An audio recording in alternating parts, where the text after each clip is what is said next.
Hi guys. Oh my gosh. Wow guys, I know it's been like forever. I know, but anyway, I'm here now and that's all that matters. We might actually be resetting 2020, so yeah, hey. Welcome back to my channel. Yeah, wow, a lot has been happening, eh? Like I am shocked. But yeah, here we are, and we just need to bear with the situation, and you know what, dive and sink or swim. Wow guys, hey, the coronavirus, I can't believe we're here at this point in time, but you know what, it is what it is. It's happened, and now we just have to deal with it. Everyone is impacted globally, and we're just here waiting to hear. It's unfortunate. It's very unfortunate. I mean, some of us avid travelers were already, booked and ready to go places, and yeah, it's really been, a letdown. I mean, I know there's bigger issues, concerned, and the people who are dying every day because of coronavirus. I do hope that you are looking after yourselves and you're in quarantine and so forth. I am also doing the same. But I've got so much hope that, this will soon be over and we should be able to travel, and get on with our lives and get back to reality. Yeah, but it's quite interesting how everyone is just at a standstill, and I think this is one thing that has really united us globally, where everyone is at a standstill and we are just dealing with the same issues, because normally it's a problem in Africa, it's a problem in a certain, part of the world. And yeah, this has just really changed a lot of things, eh? I'm really gutted though, because I was planning to travel to Antalya in Turkey next month in April, but now we have to obviously put that on hold depending on what the outcome is. But yeah, there are no flights to Turkey from the UK. I think Turkey has banned all flights. Yeah, so we'll see, eh? So anyway, I thought I should just come here and share with you some of my travel tips. I often get asked a lot about how I get to travel, I mean, there was a time where people used to be like, do you actually work, how much leave days do you have, for those who knew that I was actually in full-time employment. But yeah, I somehow made it work, and I think if you really want to do something, you do find a way to actually, manage it and actually make it happen. And yeah, so I thought, okay, I often get asked a lot about that question, and yeah, now that we're in isolation and we're at home, I've got a bit of time to actually do this video and maybe share, some pearls of wisdom that someone might actually benefit, So I've traveled a total of, I think, 22 countries, excluding South Africa, of course, because obviously I was born there. Yeah, and the travels have really taken me from I've traveled extensively in Africa and Europe, as well as a bit of Asia. And yeah, so I think, traveling has really opened up my eyes in terms of you really get to see how other people live, you connect with people, you see different cultures. And I think for me, one thing that has really resonated a lot is that we are all the same, whether you are in China or whether you're in Africa, we are all the same. We really do, value a lot of similar things, and we go through similar things. So I find that with traveling, you really see so much similarities, and it's also with the differences that you get to really learn about yourself and become one with yourself, because you can learn to understand yourself better, and also how to relate to other people, and their cultures. So yeah, I started obviously, within South Africa. So I'd say that if you want to travel, you don't really have to start internationally. You can start you know, within your neighborhood. So your neighborhood being, I'm from Limpopo, for example, so I've traveled all over the provinces of South Africa, and I love the fact that in South Africa you can actually do like a beach holiday. You can do Durban to Cape Town, or Durban, PE, East London, Cape Town. Yeah, you can do the whole coastal holiday, and you can do the Karoo as well. The Karoo being the garden route, and you can also have like a safari holiday, and I think most of the provinces really do afford you that opportunity, you know. And if you like hiking, or if you like great landscapes, you can also do like mountainous areas like the Drakensberg, as well as Mpumalanga as well. So there's a bit of everything that you can do and you can explore and so forth. And I feel that if you start at home, you are more likely to get an idea of, okay, what, you know, what sort of what really interests you, so that even when you go across the globe or regionally in Africa, you'll know that, okay, this is kind of holidays I like to have. I love to maybe go on a beach holiday, so you'd go to maybe Zanzibar originally. But yeah, start from where you are. And I think one thing that I've always what's really interested me is finding out, okay, what's happening in that particular place at a particular time. So for instance, if you're going to be traveling, it's always good to avoid peak periods, for me personally, because peak periods are very expensive and they're very crowded as well. So peak periods would be like your December, where everyone is on holiday. Like basically school holidays would be peak periods most of the time, and you want to avoid those because, again, you get to pay a lot of money, you know, to entrances to places, and also booking accommodation and so forth. So if you're really about saving money, and not really saving money, but if you really don't want to break the bank and pay exorbitant amounts of money, I would say that, you know, travel maybe not at peak periods, so that's off peak. And yeah, like I think throughout South Africa you can always find specials. There's different specials at different times. Again, also if you're maybe athletic, or maybe if you like sports and all of that, you can always decide, okay, you're going to Cape Town, for instance, for the Two Oceans Marathon, and decide, okay, you're gonna plan your holiday around then. Personally, I love wine and I love champagne, so Franschhoek really stands out for me, especially in December, because they've got the Franschhoek Cape Classic Festival, with the Franschhoek Champagne Festival. So yeah, so I'd plan around my holiday around then, and I know that, okay, I can attend that event and then I can do other things afterwards. So traveling is very personal. It's really just about how you as an individual, what you like, you know. So I try very much to encourage people to really dive into what is it that you like as an individual, as opposed to just going somewhere because you saw it on Facebook and you thought, okay, this place is nice and all of that. Try and think, okay, what are my interests?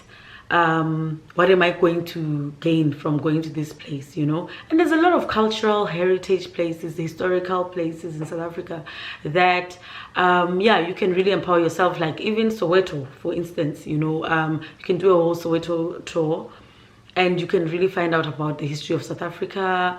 And yeah, and you know, the bottom line here is that really start from your neighbor, from your neighborhood. You don't really need to be thinking, you know, let me budget so much money, you know. Start from, that's how I started. I started obviously within the country, and then I moved then to regional, which was the rest of Africa countries.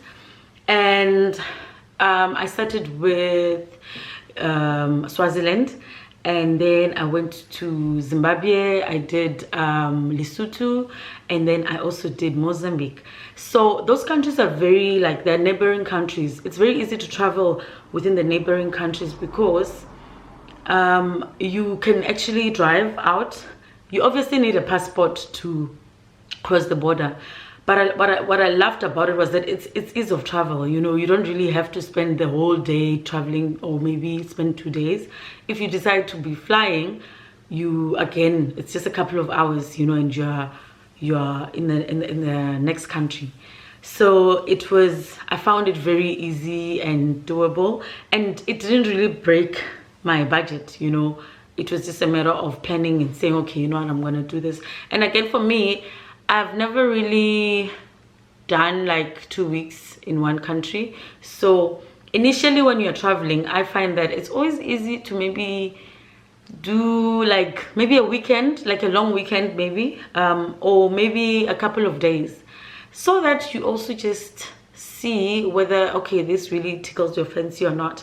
I mean, there's no point in actually going to a country for like 2 weeks and then you get stuck, then you don't really know what else to do. But anyway, yeah, so after I'd done a bit of you know, Southern Africa, and again, also the thing that you need to consider is if you're doing around Southern Africa, which would be the SADC region, you don't really need to worry about visas and so forth. If you're gonna go into the rest of Africa, which would be your North, your East, your West Africa, there's stuff like visa requirements that you need to also factor in. So visas being that, okay, before you actually enter the country, they might say, you know what, you need to pay a certain amount, and or in fact you need to apply to come and visit our country, you know. So those are the things you need to also factor in. And sometimes it can be quite expensive, sometimes it's not so much. So for instance, I did Congo, for instance. I needed to apply for a visa well in advance, and I mean, it was very quick, you know. It was a quick you know, process, and I didn't pay a lot. So I think within Africa you don't really pay exorbitant amounts of visa fees, but you need to be aware that, you know, with each country there are those conditions. And also when you're traveling within Africa, you need to also decide, I mean, you need to also be aware that there could be also political issues that are happening, you know, in whatever country that you want to go to. So research, you know, about it. Okay, that, okay, is this a good time to go? Are there any political issues happening at the moment? And also look at safety as well, you know. If you're a young woman who's traveling, or if you're traveling with your family, you want to also be secure and safe. So in I think a lot of countries in Africa, I went to Kenya as well. Kenya was very safe, I must say. I had so much fun there, actually, come to think of it. But yeah, I find that it's good to always know, because I mean, obviously coming from South Africa, safety is a big thing.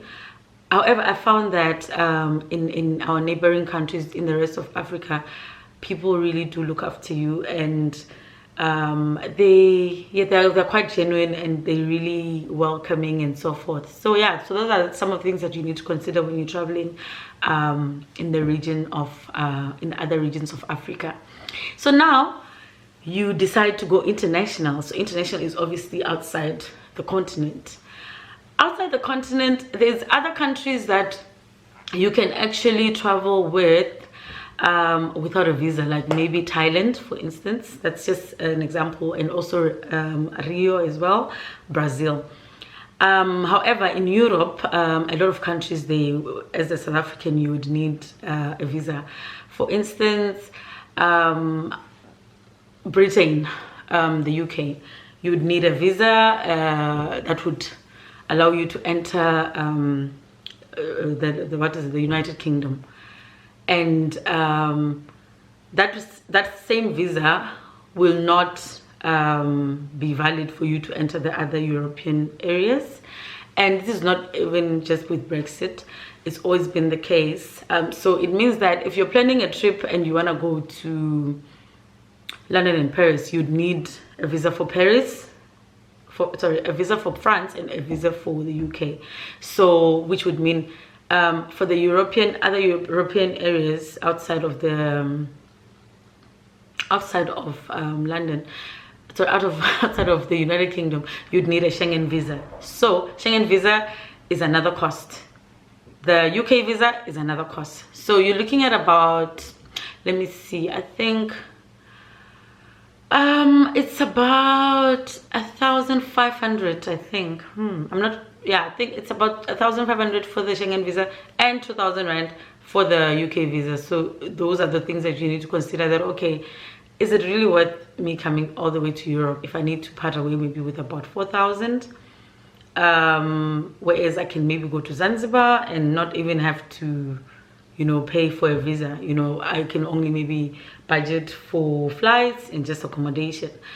So those are some of the things that you need to consider. So my first time in Europe, well, not really my first time, when I explored the European countries, what I did for myself was I decided, okay, I'm going to do it in like, I'm not gonna fly all the way to Switzerland and return back to Africa. I mean, that is honestly a very long flight.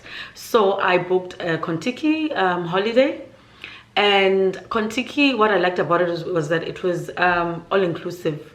Well, not really all-inclusive per se, but it included, so we all had to meet in London, and then we could tour 6 countries from London, and then we took a ferry to Amsterdam. From Amsterdam we went to Austria, and then from Austria we went to Germany, which was Rhine Valley and Munich, excuse me, and then we went to Switzerland, and then from Switzerland I think we went to Venice, which was in Italy, and then we went to France, and that's where the tour ended in Paris. What I liked about that was that it was great value for money, because I could hop from one country to the next, and it gave me a bit of insight into what each country was about, and I could then decide at a later stage that, okay, you know what, if I ever come back to Europe, I'm definitely going to explore maybe Austria, because in Austria I can go river rafting, I can maybe go skiing, you know, depending on what my interests are. So those are the things that you need to consider as well, that okay, if you're going to be traveling all from Africa, you're going to take a flight, an overnight flight for like 12 hours, sorry, 11 hours or 12 hours or something. It honestly needs to be worth your while. You can't really be coming to see one country. But anyway, that's just my thinking. So anyway, I'm trying to go as quick as I can, because there's just so much to cover, and I know people don't want to be sitting and watching like a 30-minute video. But anyway, I also need to just maybe let you know about what has worked for me in terms of saving up, and also looking at, okay, places to go and so forth. So in a year you've got 12 months, right? So you can decide to go on an international trip, you can go on a regional trip depending on your vibe, and you can go on a local trip. Again, local trips for me, you can take probably more than one, because you know, sometimes there's specials, there's like airline flight specials, and you're like, okay, you know what, let me just book this flight, and probably by then you don't really know, okay, you're gonna go or not. But anyway, what I can tell you honestly is that no one just ups and goes on holiday. Well, personally I don't. I'm not a trust fund baby, and I'm not I'm not wealthy. Obviously I'm working on that, but yeah, I'm not one of those people that has a stash somewhere and I'm like, oh my gosh, let me wake up in the Bahamas, you know. So everyone plans. I know a lot of people that travel, they do plan. They plan as to where they're going to be going and how much they're actually going to need. So what I've done for myself was that I obviously had to look at my income and say, okay, this is how much I get. And I looked at, okay, where do I want to go, you know? And I think that's what everyone needs to do. Look at your expenses, and you look at your income, and then if your expenses are like very way high, and I know most of us have like black tax and so forth, you need to realize, okay, maybe from your income alone you're not going to be able to, from your salary alone, sorry, you know, if you're salaried, you're not going to be able to travel and so forth. So maybe you can look at maybe getting a second job, you know, what do they call it, a second income, you know. So a side hustle, actually, yes, you can look at getting a side hustle. For instance, there was a time when I was working full-time in corporate, and I had a side hustle of being a makeup artist. Of course you can see that, right? Anyway, yeah, so my side hustle would also allow me to actually save a bit more, you know, towards my holidays. And for me, yes, I mean, I was working corporate, and I used to make sure that I used all my days, all my leave days. Again, also, you don't just use leave days for everything. Well, working in banking, to be honest, you've got like 10 consecutive days that you could actually take for leave. So those that 2 weeks was guaranteed that, okay, I'd probably go on a, not an overseas trip, but I would always just find somewhere to go and so forth. So what I can say is that look at your lifestyle. Look at yeah, so look at your lifestyle. Look at where you can actually cut down on in terms of expenses. There's some things that are really not important in life, but again, I don't want to dictate to you and say, you know what, you need to don't wear designer clothes, hey, don't, you know what, you can decide that for yourself. However, what I'm just, you know, putting out there is that traveling is expensive if you want to do it continuously, so you need to make some sacrifices. You know, there's no money that's just gonna just happen to come through from somewhere. But anyway, yeah, so you need to save, and also you can also make you can make use of what is it, stokvels as well. You know, you can decide, okay, you're playing a stokvel and you know what why am I speaking Zulu? Hey guys, anyway, you can decide what you know, in 6 months time you're going to be getting your huge lump sum. And again, with traveling, this is another thing that I would like to put it out there. You do not have to wait for perfect conditions. There's never a time where you're going to be in the money and you'll be like, oh, you know what, hey, now, hey, I'm in the money, let me go. Perfect conditions don't happen. As you can see now, we've got the corona, and you know what, you could have booked that trip, you could have gone to that place, but maybe you kept on thinking, it will happen, I'll go at some point and whatever. And here we are, you know, we don't know whether the world is ending or not. So my point is, you know what, book that trip, you know. You will realize when you get there that, oh, you actually needed it. So perfect conditions don't exist.